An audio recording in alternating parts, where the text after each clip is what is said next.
Hi, I'm Joshua Knobe from Cognitive Science at Yale University. I'm Molly Crockett from the Wellcome Trust Center for Neuroimaging at University College London. So, in the media these days, there's been a lot of interest in the possibilities for neuropharmacology. So, it seems like traditionally we've just thought of pills as things that you could take, for example, if you had a disorder, for say depression, or if you had bipolar affective disorder. But recently, there's been this frenzy of thought that maybe pills can do something more, like that maybe we could have pills that would just make us into kinder, more compassionate, helpful people. And Molly, you've been doing a lot of the experiments that have been at the heart of this recent interest. I thought it'd be interesting to hear what you thought about these recent ideas about this kind of potential. I get questions a lot about whether we could ever create a morality pill, for example. And I think it's a fascinating question. I've always been interested in the brain and how different chemicals in the brain influence our behavior and our emotions. So we've been doing some studies to see how one particular chemical called serotonin Hmm. can influence people's moral judgment and their behavior. That said, I think we're probably a ways off from having a pill that you can pop before you meet your fiance's parents for the first time. So, what Um, have you found in your studies of serotonin? so we've done a couple of things. One set of studies that we've done, we've been interested in how people respond to being treated unfairly and whether they're willing to retaliate or take revenge. Hmm.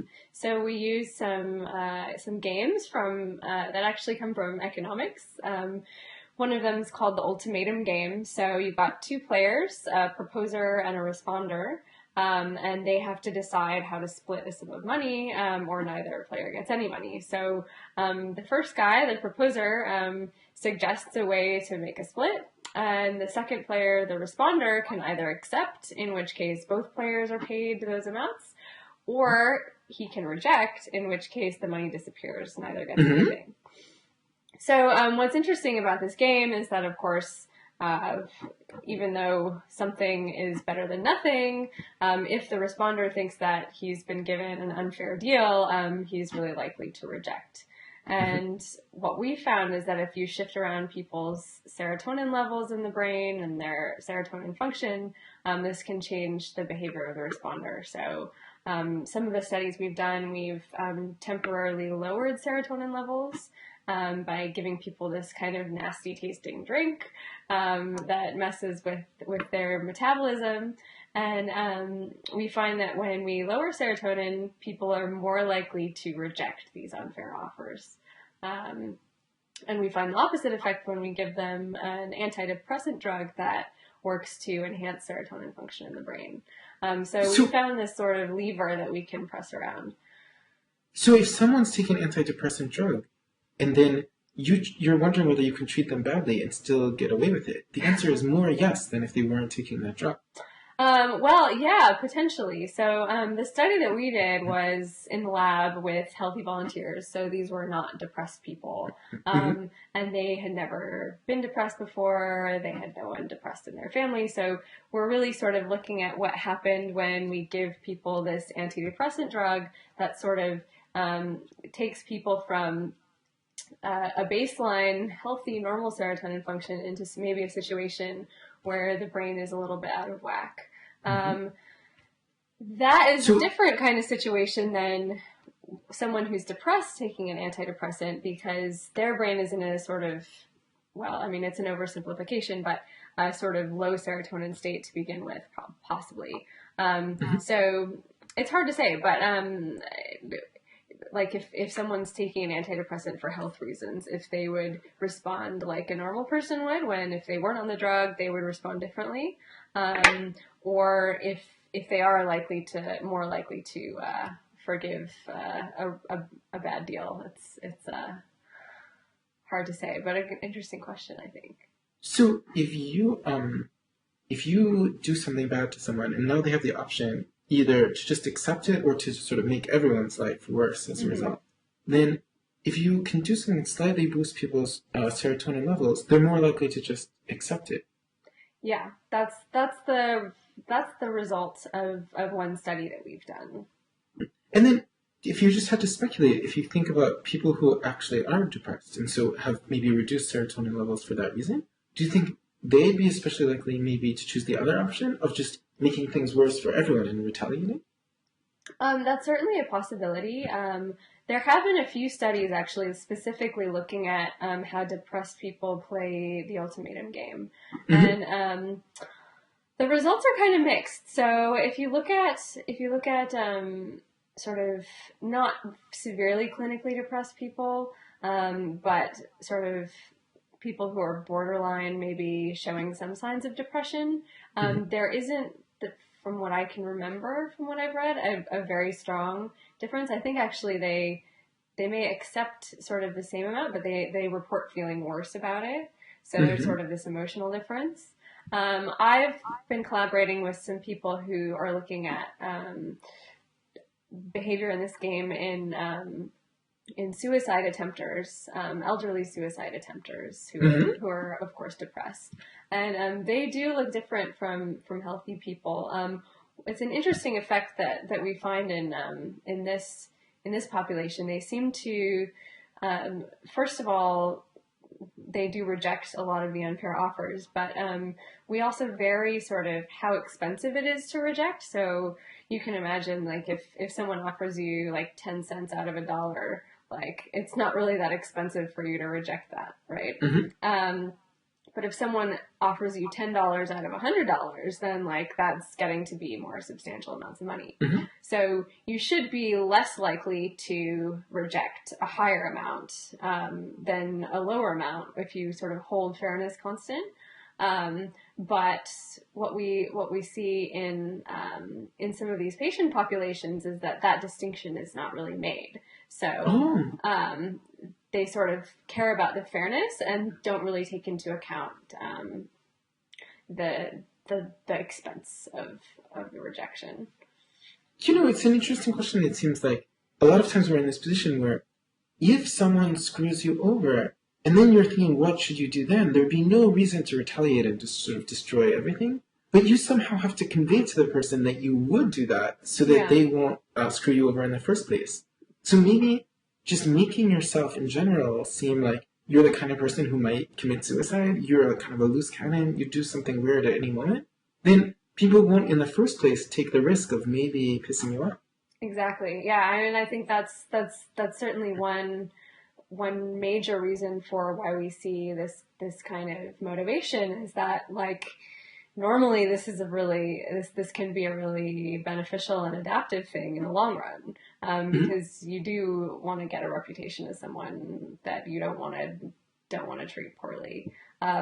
What's interesting is that this strategy, but I don't know if it makes sense to call it a strategy, is that it applies in what we call one-shot games, which is what we use in the lab, where we get people to play ultimatum games with complete strangers who they don't know who they are, and they're never going to meet them again. So there's no possibility for a reputation in these settings, but nonetheless, people still behave this way. So, I mean, it sort of gets into these really interesting questions about, like, well, do people do things because they're a habit, or you can think about behaviors that are adaptive or have been adaptive sort of throughout our evolutionary history, but don't make sense in the current context. So, like, our desire to eat fatty food, for example, back in the days when food wasn't really readily available, like, it was a really, really good idea to consume as many calories as you could if they were right in front of you. But obviously now, when there's abundant calories everywhere, it's not as beneficial. And so, you wonder if something like that is going on with rejection and ultimatum games. Like, it feels good in a way. Like, revenge is satisfying. And it could have evolved to be that way because it was beneficial historically, even though it doesn't always pay in these lab situations that we create to probe. So it seems like my best strategy would be if, when I'm really in public and everyone's watching, I take your disgusting drink that decreases my serotonin levels so that I just wildly retaliate and develop a reputation as someone that no one should mess with. Yeah. But then when I'm in a private setting, just hanging out with you alone, then I drink the thing that gives me a high serotonin level, so that I can be nice to you even if you do something mean to me, but no one will ever hear about it, and so my reputation for scariness or something won't be affected. Exactly. Well, but it does seem as though, I have to say, I feel like I sort of managed to benefit a lot from the people who are scary in that way, because even if I never do anything scary, everyone's terrified to do something that might harm others, because they're worried about those few people who really will fly off the handle. That's absolutely true. So it's kind of an altruistic act. The people who fly off the handle, at least they make things better for the rest of us, because then everyone is terrified about doing something terrible to us. Yeah. Because they think maybe we might be one of those people. Yeah, that's absolutely a totally good point. And I think it brings up this really interesting question of like what is altruistic? So does something have to be altruistically motivated to be classified as altruistic? Because there are plenty of behaviors that sort of have effects that benefit other people, and I think retaliation and something like an ultimatum game is definitely one of them. But probably when people are in the act of rejecting, they're not really thinking about, you know what, I'm going to do this to benefit other people. Oh, right. Right, I was thinking, say there was some faculty member around here who always sort of took advantage of students. And then one day, one student just was like, I've had enough of this! I am going to put an end to this! That might make things better for all of the other students. Mm-hmm. But it would be really unlikely that the student would be doing that in this altruistic purpose, thinking, by screaming or something, I'm going to be helping future generations of students. Yeah, I mean, all of the evidence that we have on this kind of retaliatory behavior suggests that it's like really done in the heat of the moment. It's emotional, it's impulsive, and we found in another study actually that rejection in the ultimatum game correlates with a different measure of impulsivity. So, would you rather have a small amount of money today as opposed to a larger amount of money after a delay? Like people who prefer smaller money today are also more likely to reject unfair offers. Do you think that people sort of pick up on that, so that if they're thinking about who to do something bad to, they would kind of think about, in general, how impulsive you seem. And the more impulsive, the more wary they would be of doing anything that harms you. Yeah, I'm not sure if anyone's looked at that specifically, but that's certainly, I think, plausible. Like, again, going with, like, your reputation as, like, someone who's going to fly off the handle. Like, there's just this sort of, like, don't mess with this person. So far we've been talking about serotonin and the idea that the higher your levels of serotonin, the less likely you are to fly off the handle and retaliate when someone does something that harms you. But a lot of the talk in the media these days isn't about serotonin so much as about oxytocin, and the idea that this somehow is going to increase our interest in love and nurturance and make us kinder people. So what do you think about this kind of work? Yeah, so I mean, oxytocin is really fascinating. I think that the original work on oxytocin by Tom Ansel and Larry Young, which showed that basically you have these two different species of voles, which are these little cute rodent things. They have very different patterns of oxytocin receptors in their brains, and those different patterns seem to correspond to whether the species is prone to forming monogamous pair bonds or not. And all of that work on oxytocin attachment is just beautiful, fascinating work. And more recently, it's been expanded to humans, where it's recently been possible to actually get people to sniff sort of a spray that has oxytocin in it, and this may have effects on the brain. And the classic study that's been replicated many times, and it's just sort of a real landmark study, was done by one of my mentors, Ernst Fair, in Zurich, showing that if you give people oxytocin, it makes them more likely to trust another person in this financial sort of trust game where I get like $10 and I can send some of that money to a trustee, and if I send it, then it gets tripled or something like that. Then the trustee can send back any of that money to me, but he can also keep it all. So if I trust, then I could make more money than if I just keep the money. But there's also a risk that I don't actually get anything back. And so the question is, well, how likely am I to trust that the other person is going to send it back to me? And so it's a really beautiful game because you can have a very good non-social control, which is basically a slot machine, where I can put the money in the slot machine that will pay out at a rate similar to what a trust person would do. Oh, nice. And so oxytocin only impacts how you think about other people, not how you think about the machine. Exactly. So it's a really beautiful study because there's such a tight control there. And of course, people trust the other person more than they, quote unquote, trust the slot machine, right? And oxytocin selectively enhanced people's willingness to trust the person, but it didn't affect people's risk-taking behavior. And so this same chemical makes wolves more monogamous and makes humans more trusting. Yes, exactly. So, so that study really sparked a whole, a huge, deluge of studies on oxytocin, and a lot of them are consistent with this idea that oxytocin, makes people more pro-social, I guess is a good blanket term. But I mean, it's also, the findings that come out of these studies also depend on where you look. And so, a lot of the initial studies were on nice things like trust and generosity and, sort of pro-social behaviors. But more recently, people have been looking at behaviors that are maybe not so nice. Like one big one is like ethnocentrism, or like preference for your own group at the expense of other groups. And what has been shown is that the sort of pro-social effects of oxytocin, like trusting and cooperation and stuff like that, tend to be stronger for your in-group, and that oxytocin may even like make you prefer your in-group and favor your in-group at the expense of the out-group. So that's maybe not so nice, fuzzy, warm kind of function of oxytocin. And I mean, I think sort of two things come out of this, right? So the first is that I think there's still a lot we don't know, and the whole landscape of what oxytocin does is still like, it's unexplored. Like there are still things that we need to find out about it before we like jump to any conclusion about whether it's a moral molecule or not.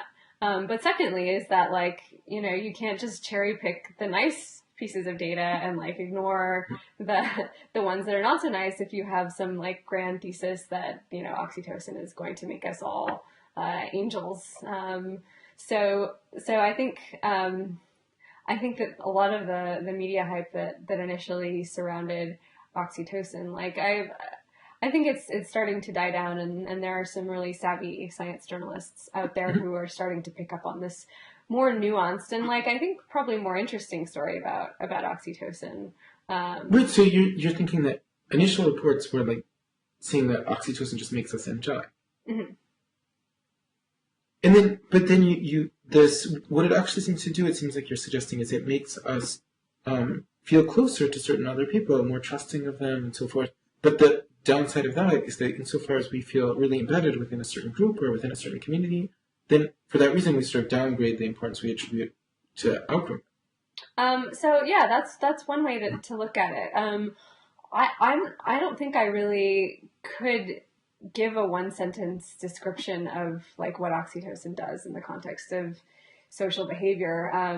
One thing that is clear is that like the context of the behavior itself does really seem to matter. So like oxytocin will make people more trusting in one situation, but not another situation. And there are these sort of moderating factors that haven't really been fully mapped out yet. So yeah, it's complicated, but I think, one sort of broad idea is that oxytocin sort of makes social stuff more salient. So it's kind of could sort of put a spotlight on anything social that you're thinking about or processing or encountering in your environment.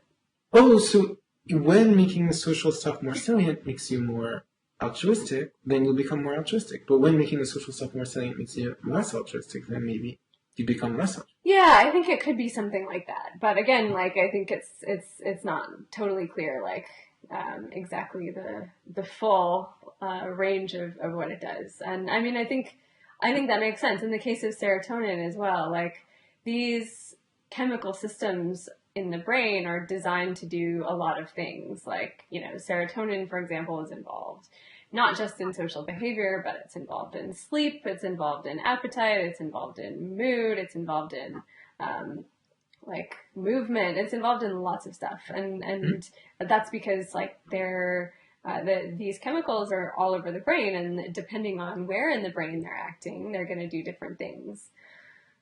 You know, I can really see already a sort of, I feel like the sense of foreboding about your thesis, that if I imagine two people standing up at, like, Society for Neuroscience, and one person says, oxytocin is the moral molecule, it's going to make us into angels. And then you stand up later and you say, you know, these are very complex issues. We haven't yet fully understood all the moderators of these effects. And then I'm, like, wondering which is going to be the newspaper the next day. Yeah. I kind of have, like, this foreboding that it's unlikely to be like, new study reveals things are more complex than they usually see. Yeah, I mean, it's a real tension, I think, for all of science, is that, you know, the truth is that a lot of our data is really quite complex. And, you know, I mean, if you're studying something like social behavior or the brain, like, it should be complex. If you got a really simple, you know, a really, really simple explanation, like, maybe check your code to make sure you didn't make an error, you know. But, you know, maybe there's something about this particular explanation that's really drawing people. So the idea that within our minds there are these different forces, and that one of them is something like the good one, and one of them is like the bad one. Yeah. Seems much more appealing somehow than it. There's this single force within our minds, and what it does is, depending on the context, it in some cases creates the morally good behaviors, and sometimes it creates the morally bad ones. There's something I feel like people would find deeply unintuitive about that. It's like, maybe if you imagine two religions and one said something like, there are two deities, the good one and the bad one. And then another one said, there are two deities, you know, the one that moves you toward more social things and the one that moves you toward less social things. And then the second one said, you know, well, depending on the situation, sometimes the one deity would make you more good, and sometimes the other one would. Yeah. I feel like I can already tell which religion is going to win. Yeah, that's so true. Yeah, I hadn't thought about it that way. Yeah, maybe but yeah, even you're controlling right. for simplicity. Yeah. Even if the two were equally simple, there's something really compelling about the idea that there's something in our mind that's like the good part. Yeah. Yeah. I mean, it's parallel with, you know, what books and movies are about, right? So I mean, that there would be villains in like some terrible movie, there'd be like two opposing forces, like the good one and the bad one. Yeah. But there wouldn't even. It's not just a matter of simplicity, because it might be sort of complicated to figure out which is the good thing and which is the bad thing. Mm-hmm. You could, if you imagined there are two opposing forces, and one always moves toward one thing and one always moves toward the other thing. Mm-hmm. And then just depending on the situation, sometimes the one will be the good one and sometimes the other will be the good one. That just doesn't have the same, that's not what, you know, the movie's going to be about. Yeah. Yeah, because it requires online evaluation, and I mean, it's more efficient to just have rules that we can follow. But, you know, I think speaking of this question about good and bad, this research that you're talking about, it raises these really important questions about how we should actually live. So it seems like, you know, there were these old stories that had this kind of vaguely science fictional air, like Brave New World or Clockwork Orange or something, mm-hmm. in which people were able to control human behavior in some way, and then it raised certain kind of just purely hypothetical kind of moral issues, like whether we should do that. But now we're in a very different position. I mean, we actually could get people to sniff oxytocin a lot. We could get people to take SSRIs. And the work by you and by others is showing that this really changes people's behavior in important ways. So what do you think? Do you think that these things actually could, in some ways, have a kind of value in making our society a better place, or is there a reason not to do that? I mean, I hope so. I mean, I hope that at some point the work that we're doing can make a difference. But I think it is a really complicated question because, at some point someone has to decide, well, what kinds of behaviors do we want to promote, and what is moral? And, I mean, a lot of people have spent a lot of time talking about whether science can tell us what is right or wrong. And I think, I get really nervous when people ask me that question because I don't feel like I have a very, very good answer for it at the moment. Well, just thinking about it, I mean, to whatever degree we can, it seems like when you decrease people's serotonin levels, you make it that they are more retaliating when someone treats them badly. When you increase their serotonin levels, they're making it that people less retaliate and are more, forgiving in a certain sense when someone treats them badly. So, at least intuitively, it seems like there would be some situations where we would value the one kind of response and some kind of situations where we'd value the other kind of response. So, would there be certain kinds of cases in which it might actually seem helpful in some particular context to try to, give people tryptophan or give people SSRIs or something to change their serotonin levels in such a way that they're actually going to more retaliate or less retaliate? Yeah, I mean, one thing about retaliation is that it's a destructive force, right? So neither person is better off, really, in the long run. I mean, you could argue that the person who does the retaliating is better off because they chose to do that. So obviously there was some value function in their brain that said retaliating is preferable to not retaliating. Well, no, but they could be better off just because no one will do that to them again. Yeah. Say that someone's husband is treating her really badly, you decrease her serotonin levels, and then instead of accepting that treatment, she just, you can't treat me like that. Yeah. Then maybe in the next year, it won't happen. Yeah, that is a really good idea. I was thinking more the opposite end, which is if you could make people less retaliatory, it might facilitate mediation processes or negotiations where you have certain, I think, situations where one party has wronged another party, I don't know, maybe in a civil lawsuit, you're trying to negotiate a settlement or something, and then before you can sit down at the negotiating table, you each take SSRIs. Maybe, I don't know. I mean, that's kind of controversial, but I think that if we feel like we've been wronged, those emotions and the desire just to see the other person suffer, even if nothing good comes out of it, can probably cloud people's judgments about maybe what they wish had happened after the fact. So I think one feature of the motive for retaliation is that it's there in the heat of the moment, but it's not necessarily long-lived. So right, in the example about marriage, it seems like in the particular case I mentioned, maybe it would be good to retaliate, but probably almost always it's not. It's almost always better if people would try to come to an understanding. And if they could become, maybe each person feels a little bit wronged, but also each person values not just retaliating, but managing to reconcile. And when you're trying to reconcile, you'll be better off if your serotonin levels are elevated. Yeah, maybe. Or if we consider the case of oxytocin, are there certain kind of cases where you think potentially it might be good to increase or decrease it if we would actually be better off if people's oxytocin levels were higher or lower? Well, so one thing that has been proposed, I think, is in certain kinds of therapy, developing a close and trusting relationship with your therapist is a really important component of getting better. And this is particularly difficult in certain disorders like borderline personality disorder or some forms of social anxiety, where the person's problem is that they can't trust other people. And so how do you get a therapist to help you if you can't trust your therapist. And so Mm-hmm. I think some people are exploring like giving oxytocin to these patients like at the beginning of therapy so they can form a bond with their therapist so then they can go through and do the sort of cognitive behavioral therapy I didn't know process. that. Is that legal? Yeah, yeah. As far as I know, I read an article about it by oh shoot, I can't remember who, but yeah, about a year ago, I think.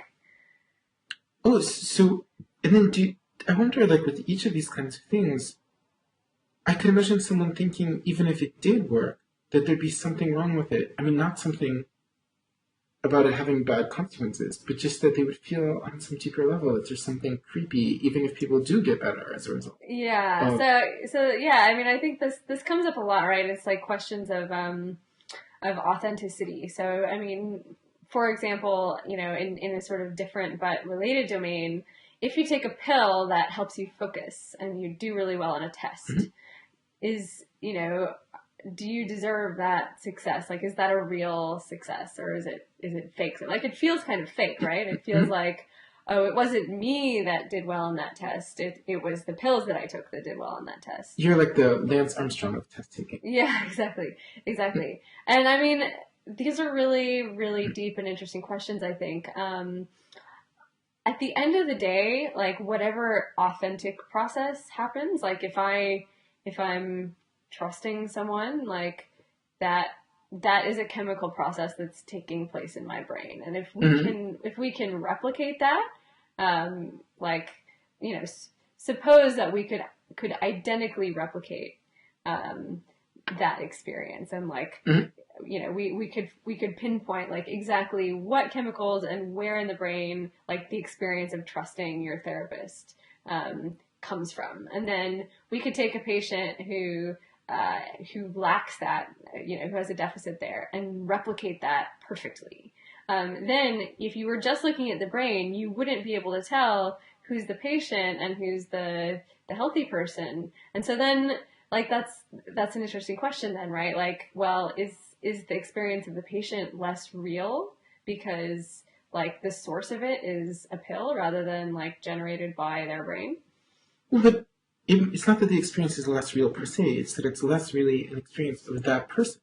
So suppose that you're trying to enter into a really deep and close relationship with a particular person, and then we give them some kind of pharmaceutical intervention that makes them more trusting, and then you have a closer relationship. Yeah. Then you certainly had a closer relationship with someone. Mm-hmm. But now, if we've changed that person's brain in some important way, is it that the worry is something like, is it really that it's that very person and you just developed a closer relationship with that person? Or is it that you developed a closer relationship just by eliminating what made that person uniquely that person as opposed to someone else? Yeah. Well, I mean, I think this gets at the idea of what do we count as part of the self, right? So like is the ability to trust, is that core to someone's identity and their self, or is that just something that is layered on top and like if you took that away you're still the same person? Yeah, this is really interestingly different, it seems, from the question that you see, say, with something like Adderall. It Mm-hmm. seems like if I got to be better at paying attention, it seems like it would really clearly still be me, just me only a little bit better at paying attention. Mm-hmm. But if you took someone who was a very not trusting person and gave them medication that made them more trusting, Yeah.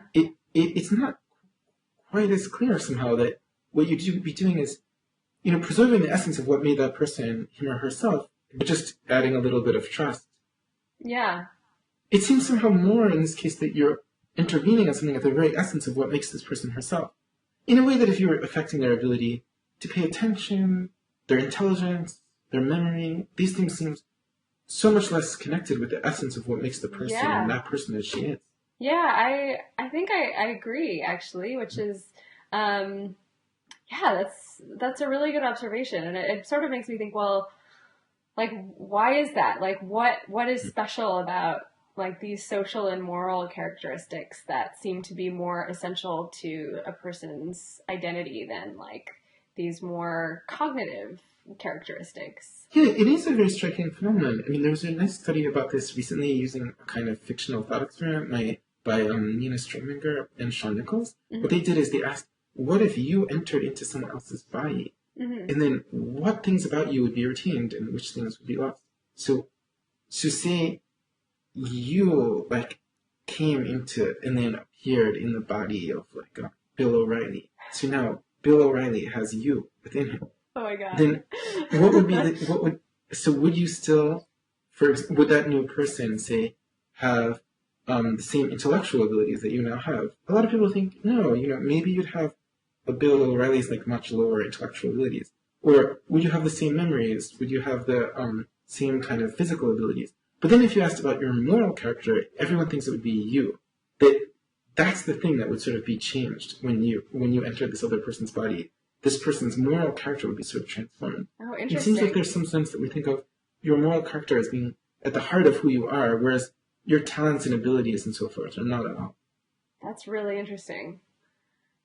Wait, so it seems like when we started out, we were talking about this idea that we see in the media of this sort of sense that maybe there's some pill that will just make you a good person or something like that. As we keep talking about it, it seems like the main thing that's coming out of this is just that it's so infinitely more complex than anything that these newspaper articles would have sort of portrayed for us. Yeah, I agree. So maybe, I don't know, the best answer to our initial question about whether these will make us a better person is just, I don't know. Yeah, I don't know. And I think that's really refreshing because, I mean, part of science is, or really the whole point of science is to figure stuff out, but it's an incremental process. So, we are constantly gathering different bits of evidence to get us closer to an understanding of how stuff works. But if you're to stop any scientist on the street at any point of time and be like, hey, tell me about your most recent study, and how is that the answer to everything in the space that you study? Like, the correct answer is, I don't know, because, we're trying to figure this stuff out. It's really complicated, and it's a process.